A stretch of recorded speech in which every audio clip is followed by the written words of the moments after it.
दिन आता है, गुजर जाता है, क्या देकर जाता है हमें और हम दिन को क्या देते हैं। यूं ही व्यर्थ में बिताए गए दिन एक दिन बहुत पीड़ा देते हैं, दुख देते हैं। इसलिए हर दिन एक ना एक ऐसा काम जरूर करें जो कि end of the day happiness feel कराए, और फिर आपको लगेगा कि ये दिन व्यर्थ में नहीं गया, कुछ अर्थ देकर। मानव शरीर 5 तत्वों से मिलकर बना है। पृथ्वी, जल, अग्नि, वायु, आकाश। इन 5 तत्वों के गुण हमारे भीतर समाहित हैं। अगर आप देखेंगे आकाश को, तो आकाश की व्यापकता, अनलिमिटेडनेस, हमारे भीतर अनंत शक्तियाँ हैं। अगर हम स्वयं के साथ कनेक्ट होते हैं तो उन शक्तियों को धीमे धीमे जान पाएंगे।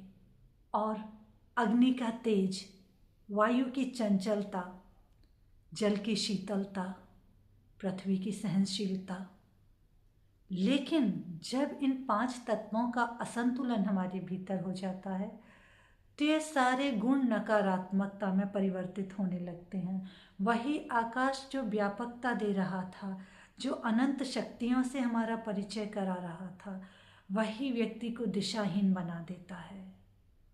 और जो अग्नि हमें तेज दे रही थी, वही ईर्ष्या उत्पन्न कर देती है। वायु जो चंचलता दे रही थी, वही अस्थिरता, अनस्टेबिलिटी क्रिएट कर देती है। जल जल ठहराव समाप्त कर देता है। मन किसी एक स्थान पर, एक सब्जेक्ट पर स्थिर नहीं होता है, भटकाव आ जाता है भीतर। और पृथ्वी जो सहनशीलता दे रही थी, वही भय उत्पन्न कर देती है। भय का जो नकारात्मक गुण है वो क्रिएट हो जाता है, इररिस्पॉन्सिबल हो जाता है व्यक्ति। इसलिए इन 5 तत्वों का संतुलन बहुत जरूरी है।